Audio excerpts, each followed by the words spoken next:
할렐루야. 우리 함께 고백하겠습니다. 나는 연약하지만 그리스도는 위대하십니다.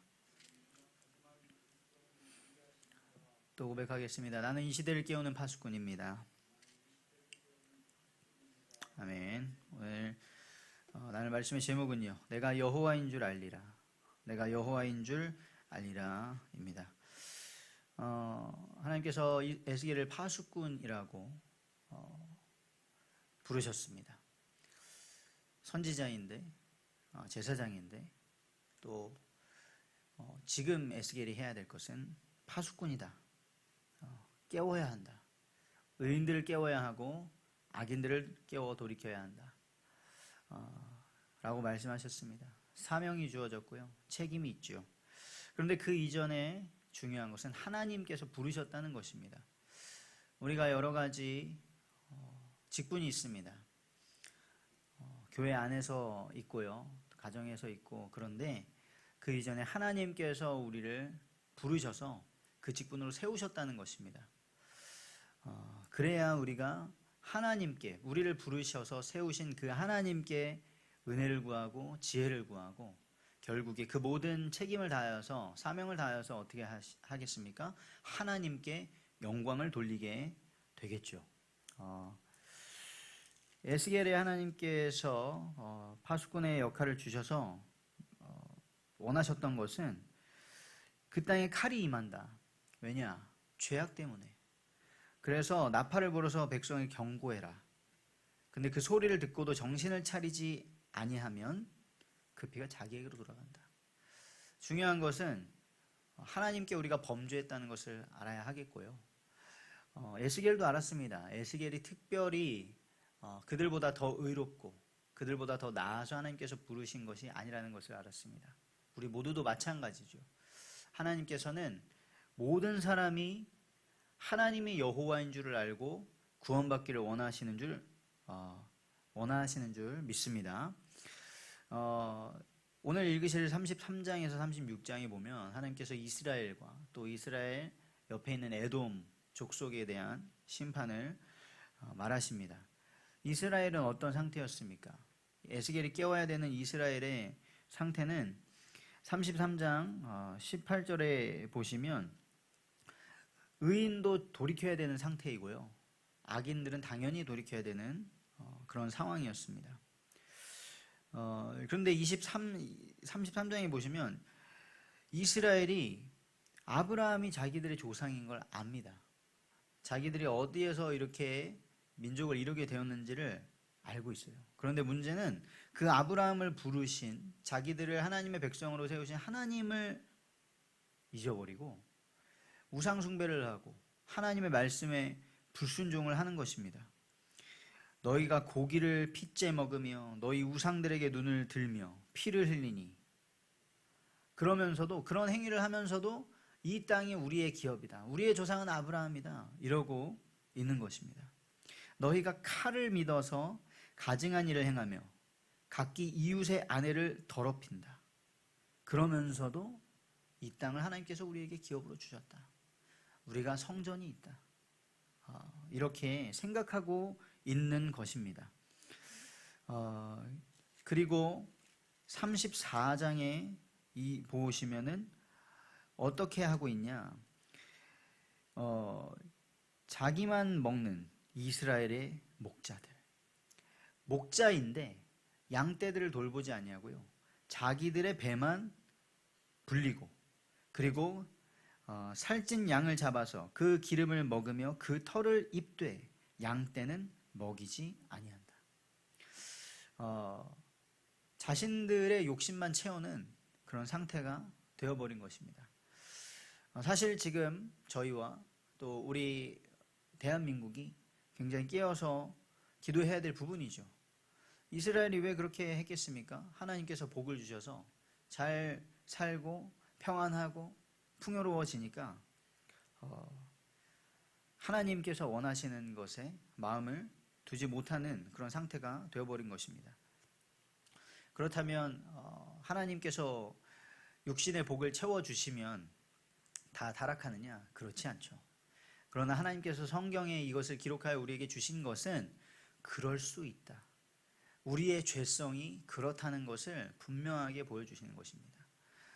이스라엘 백성이 날마다 제사를 드리고 하나님께서 직접 율법을 주시고 말씀하시고 성취하시는 것을 보면서도 그랬는데 하물며 지금 이 시대에 우리에게 얼마나 많은 미혹이 있을 수 있겠습니까?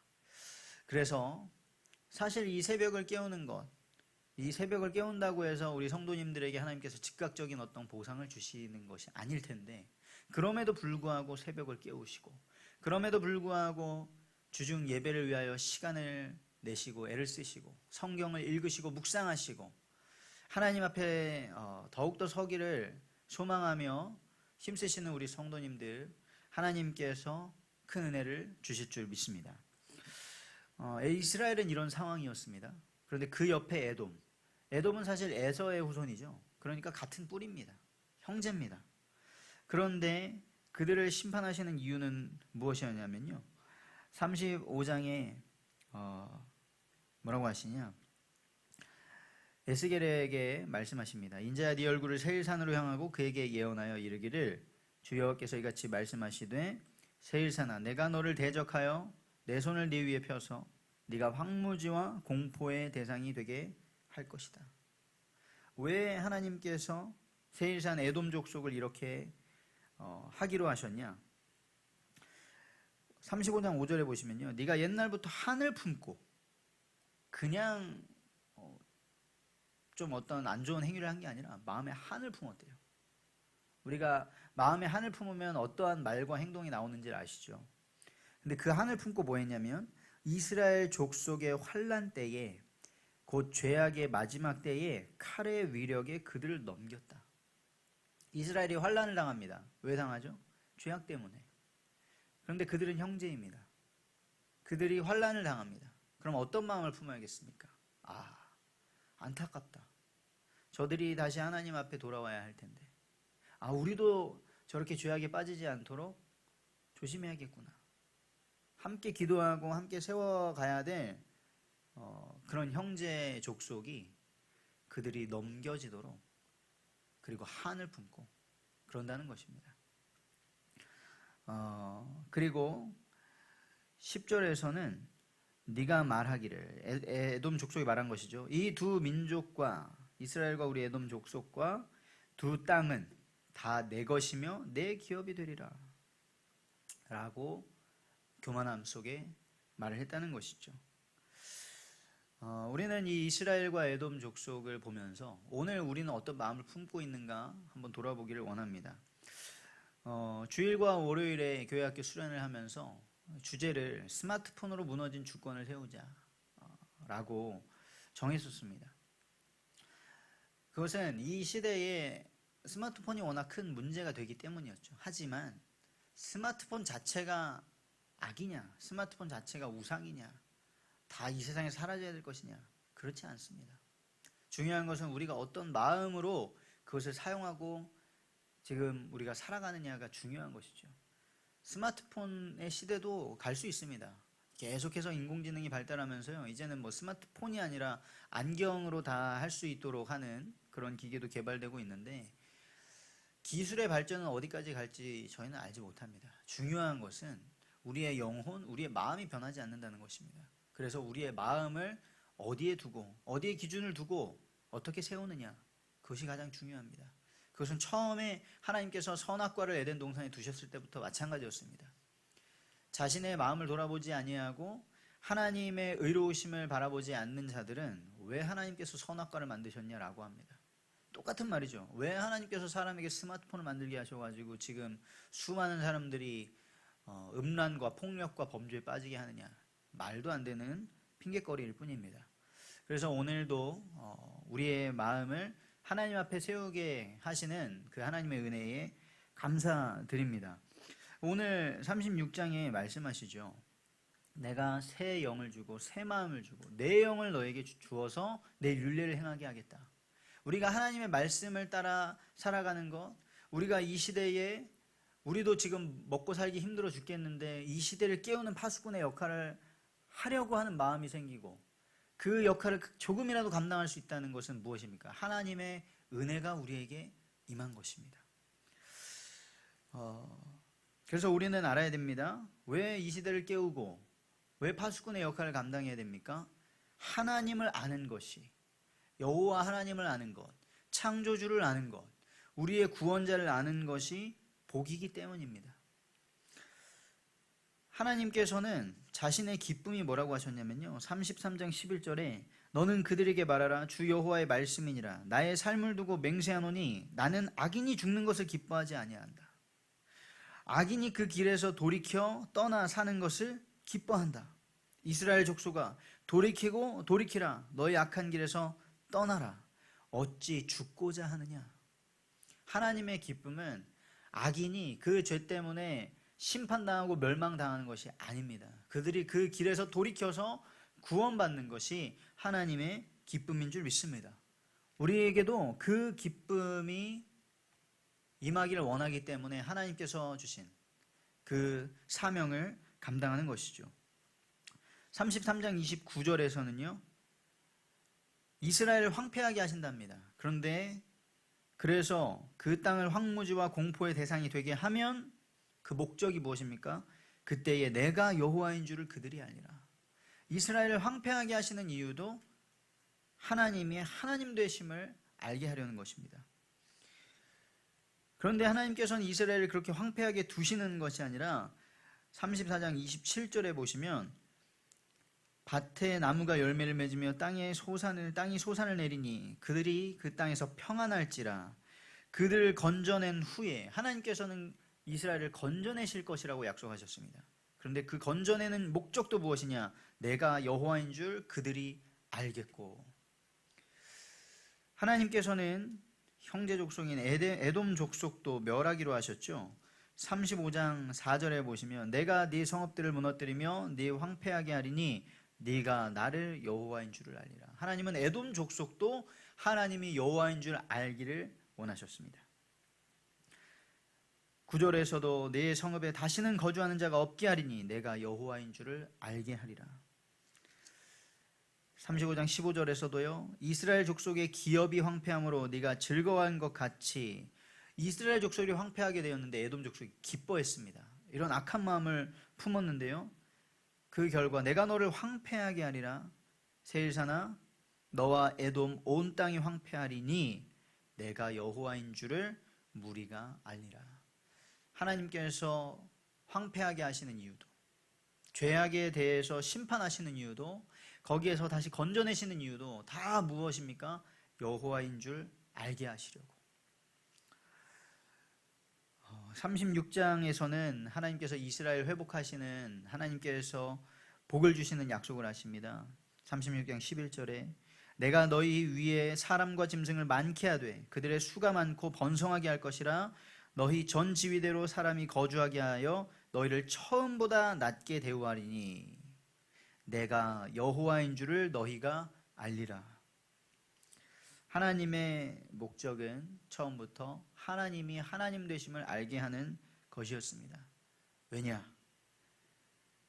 우리가 하나님의 형상이고요, 모든 사람이 하나님의 형상이고 모든 나라가 하나님께 속하였기 때문이죠. 하나님께서 이스라엘을 심판하셨지만 다시 회복하시는 이유는 무엇입니까? 이스라엘이 복음을 회복해서, 이스라엘이 다시 정신을 차리고 하나님의 언약을 회복해서? 아닙니다. 죄악에 빠진 사람은요, 소망이 없습니다. 종교개혁자들은 말했습니다. 우리는 전적으로 부패했다. 우리를 의롭게 할 그 힘과 근거가 하나도 없습니다. 그런데 하나님께서는 왜 회복을 약속하셨냐면요, 사람이 하나님의 형상이죠. 이스라엘이 하나님의 백성이죠. 그들이 죄악 가운데 타락하고 멸망하면 누구의 이름이 욕보이는 것입니까? 하나님의 이름이 욕을 먹는 것입니다. 그래서 36장 23절에 말씀하십니다. 여러 나라 가운데에서 더럽혀진 이름, 곧 너희가 그들 가운데서 더럽힌 나의 큰 이름을 내가 거룩하게 할지라. 내가 그들의 눈앞에서 너희로 말미암아 나의 거룩함을 나타내리니 내가 여호와인 줄을 여러 나라 사람이 알리라. 하나님이 자기 이름을 위하여, 자기의 거룩함을 위하여 회복하십니다. 우리는 복음을 알지 못했습니다. 우리는 하나님을 알지 못했고요. 우리는 하나님의 거룩함을 사모하지 않았습니다. 그런데 하나님께서 자기 이름을 위하여 자기의 거룩함을 나타내시고 하나님이 하나님 되심을 나타내시는 것입니다. 그것을 우리를 통하여 주님의 교회를 통하여 하신다는 것은 큰 영광이죠. 우리가 사망의 음침한 골짜기로 갑니다. 우리의 인생이 갑자기 사망의 음침한 골짜기가 되는 것이 아니라요. 보통은 우리의 죄악 때문에 저기가 사망이고 음침한 곳인 걸 알면서 우리가 가다가 고통을 당하죠. 그런데 하나님께서는 그 가운데서도 자기 이름을 위하여 우리를 지키시고 우리를 소성시키신다 약속하셨습니다. 결론입니다. 26절에 말씀하셨죠. 새 영을 너희 속에 두고 새 마음을 너희에게 주어 너희 육신에서 굳은 마음을 제거하고 부드러운 마음을 줄 것이다. 하나님의 말씀이 들리십니까? 하나님의 은혜가 사모되십니까? 하나님께서 우리의 마음을 부드럽게 하신 줄 믿습니다. 또 내 영을 너희 속에 두어 너희로 내 율례를 행하게 하리니 너희가 내 규례를 지켜 행할지라 너희는 내 백성이 되고 나는 너희 하나님이 되리라 말씀하셨습니다. 오늘 하나님의 말씀이 기쁘십니까? 하나님의 영이 우리에게 있는 줄 믿습니다. 하나님의 명령을 지키고 싶으십니까? 하나님께서 우리에게 성령으로 역사하시고 있습니다. 하나님께서는 왜 우리에게 새 영과 새 마음과 하나님의 영을 우리에게 주십니까? 하나님과의 관계를 회복하려고 하십니다. 우리는 하나님의 백성이고 하나님이 우리의 하나님 되십니다. 이 놀라운 언약을 바벨론에서 돌아오게 하신 거기서 그치지 아니하시고 우리에게 그리스도를 보내셔서 영원히 회복하셨습니다. 이건 수천 년 전 이야기죠.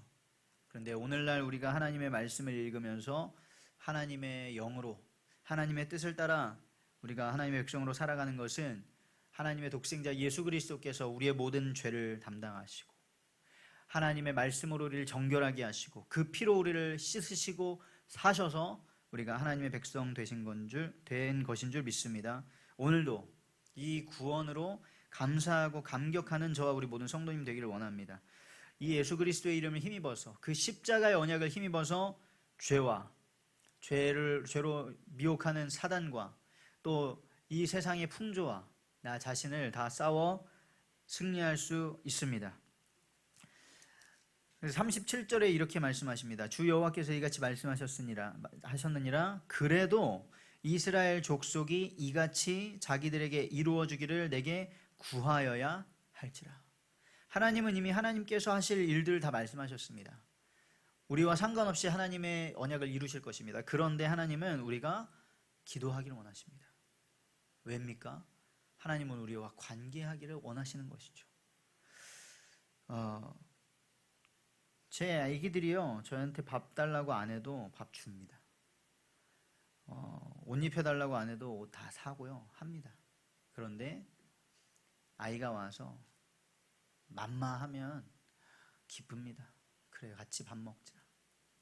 그리고 밥 먹기 전에 손을 모으면서 기도하자고 하면 기쁩니다. 관계 속에 있기 때문이죠. 저와 우리 모든 성도님들 이 시대를 깨우는 파수꾼으로서 오늘도 현장으로 나아가실 텐데요. 그것이 이거 안 하면 하나님께서 나 벌 주실 텐데 내가 오늘 채워야 될 할당량이 있는데 그렇지 않습니다.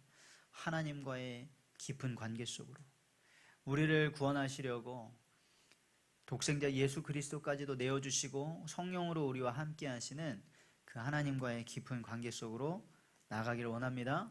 하나님께서 오늘도 저희에게 하나님이 여호와인 줄을 알게 하실 것입니다.